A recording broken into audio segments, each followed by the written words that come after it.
Shalom, shalom, mes bien-aimés. Je vous salue tous dans le nom de Jésus. Je sais que nous sommes tous en bonne santé. Je sais que Dieu a le contrôle de tout dans nos vies. Que son nom soit béni, que son nom soit loué. Bien-aimés, nous sommes arrivés à notre temps d'édification. C'est le moment pour nous d'écouter la parole de Dieu. Nous allons prier. Tendre Père, béni sois-tu. Honneur à toi, magnificence à toi. Toi qui es le Dieu de paix, toi qui es le Dieu grand, toi qui es le Dieu puissant, toi qui es le Dieu merveilleux, je te rends grâce éternelle, au Dieu, pour ton amour. Seigneur, je te suis infiniment reconnaissante, au Dieu, pour la vie que tu nous donnes. Nombreux sont morts, éternel, au Dieu. Ceux avec qui nous étions nés sont morts. Mais éternel des amours, nous ne sommes pas plus qu'eux. C'est ta grâce seulement, éternel des amours, qui nous maintient en vie. Voilà pourquoi nous te bénissons. Merci pour ces moments pendant lesquels tu vas nous parler. Merci pour la manifestation de ton esprit. Merci, oh Dieu, de ce que tu nous édifies au travers de ta parole. Béni sois-tu, l'homme de Galilée. Au nom de Jésus, Seigneur, nous avons ainsi prié. Amen. Bien-aimés, nous sommes arrivés à notre temps d'édification. Pour l'édification de ce jour, nous avons une très courte exhortation à nous partager. Et le thème de cette exhortation est intitulé « La confiance en Dieu ». Bien-aimé, le Seigneur m'a inspiré, le Seigneur m'a touché ce jour pour que nous puissions parler de la confiance en Dieu.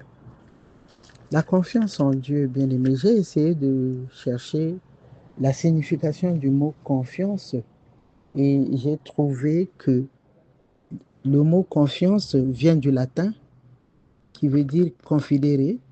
Il est formé de cum, qui veut dire avec, et fidere, se fier. Donc, cum fidere. Cum qui veut dire avec et fidere qui veut dire se fier. Donc, confidere qui est confiance étymologiquement, cela signifie se fier à soi-même ou à autrui. Donc, il faut se fier à quelqu'un ou se fier à soi-même. Nous allons lire nos textes de base dans le livre de Psaume 37, le verset 5. Il est écrit: recommande ton sort à l'Éternel, mets en lui ta confiance et il agira. C'est notre texte de base. Nous allons partager la parole de Dieu ce jour en nous appuyant sur ce texte-là.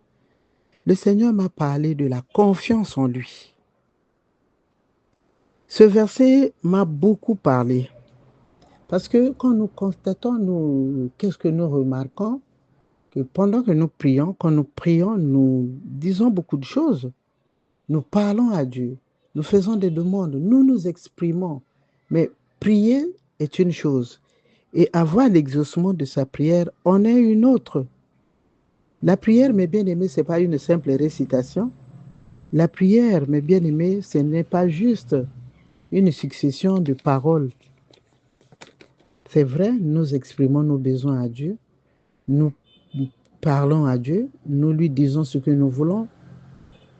Nous disons à Dieu de se souvenir de nous. Nous disons à Dieu de nous bénir. Nous disons à Dieu tout ce que nous voulons que le Seigneur fasse avec nous.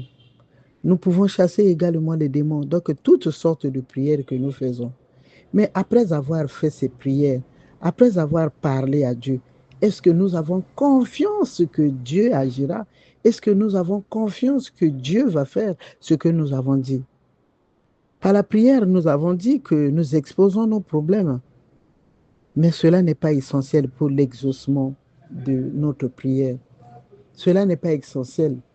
Dire à Dieu, bénis-moi, donne-moi, fais ceci, c'est bien. Mais cela n'est pas essentiel pour voir Dieu agir dans nos vies.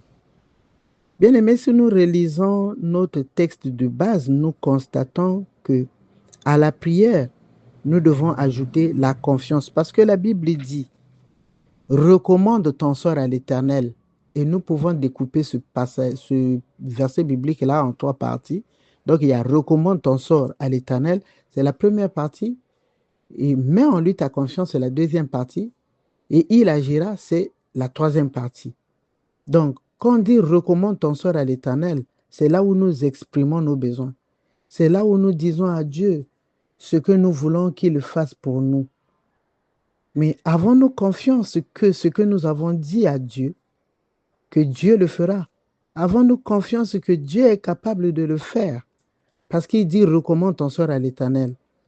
Et deuxièmement, il dit, mets en lui ta confiance. Ce qui est difficile avec nous, c'est mets en lui ta confiance.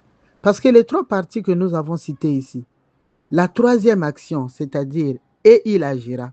La troisième action de ce verset dépend de ce qui est dit au milieu. Au milieu, on nous dit, mets en lui ta confiance. Recommander le sort à Dieu, c'est facile. Seigneur, j'ai besoin de... Seigneur, guéris-moi. Seigneur, bénis-moi.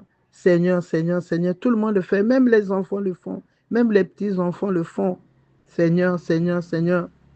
Oui, mais ce qui est à la fin, c'est-à-dire recommande ton sort à l'Éternel, mets en lui ta confiance et il agira. Le Seigneur, pour agir, il a besoin que tu mettes en lui ta confiance.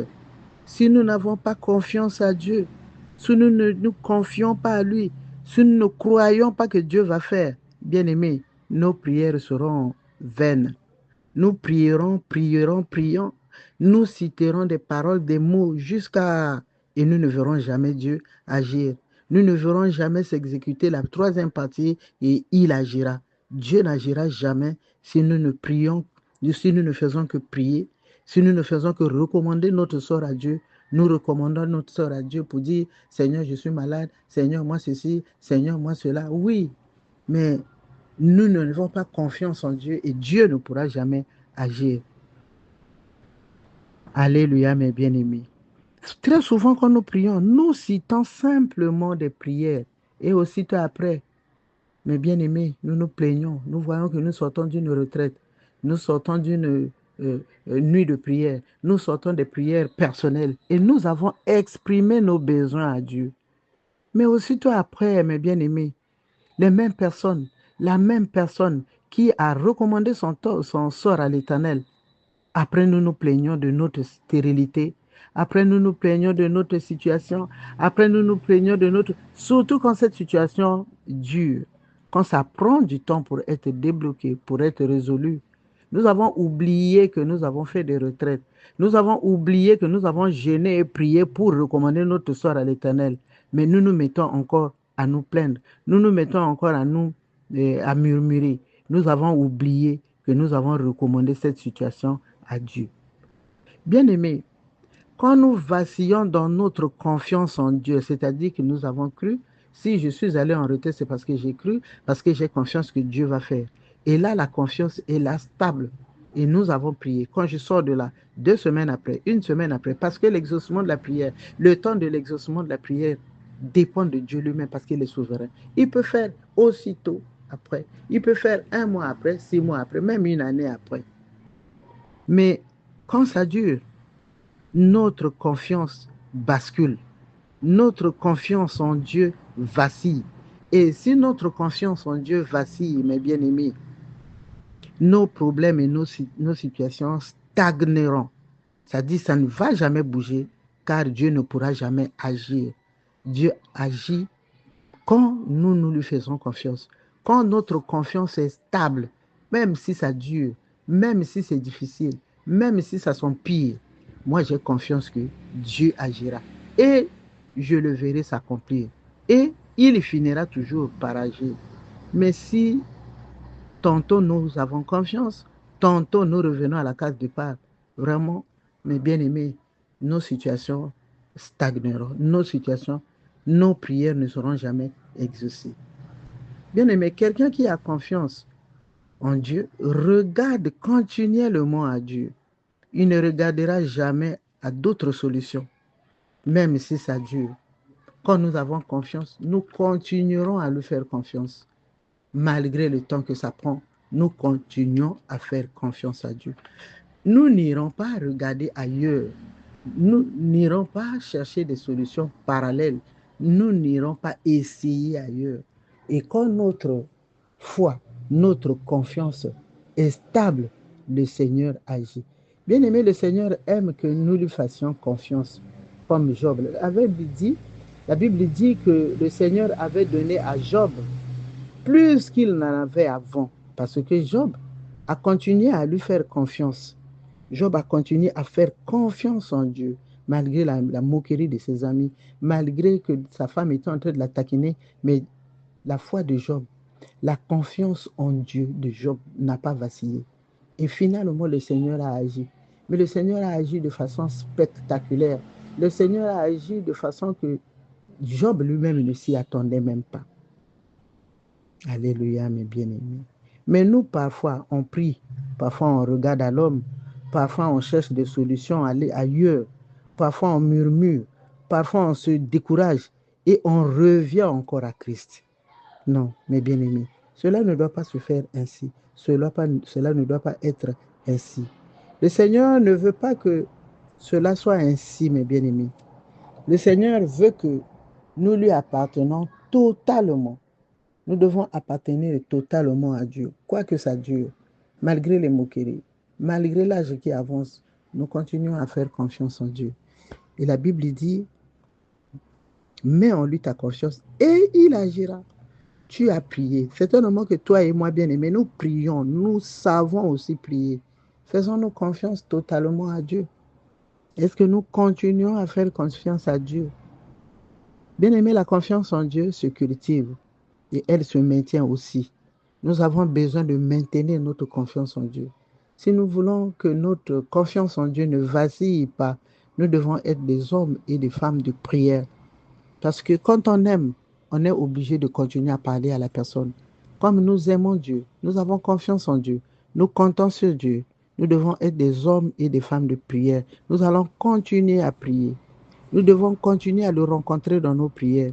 Et nous devons méditer la parole de Dieu et ajouter à cela les souvenirs de la fidélité passée de Dieu, c'est-à-dire des événements heureux. Tout ce que le Seigneur a eu à faire avec nous, nous devons avoir ce souvenir, nous devons avoir le souvenir de ces choses afin de savoir que notre Dieu est capable d'agir. Bien-aimés, nous avons besoin de maintenir notre confiance en Dieu, car le diable rôde toujours, tentant de mettre en nous des pensées de découragement. Le diable, quand il rôde, il a sa manière de rentrer dans la vie de la personne. Il a sa manière, il a plusieurs manières de tenter de nous déstabiliser. Le diable cherche à nous déstabiliser aussi en nous envoyant des pensées de découragement, en nous faisant constater que voilà, depuis que tu pries, depuis que tu es là-bas, mais le Seigneur n'écoute pas. Depuis que tu pries, depuis que tu cries, ta solution est la même. Bien aimé, non. Depuis que toi et moi nous prions, Dieu écoute. Depuis que toi et moi nous prions, Dieu sait. Il agira toujours. Il finira toujours par agir.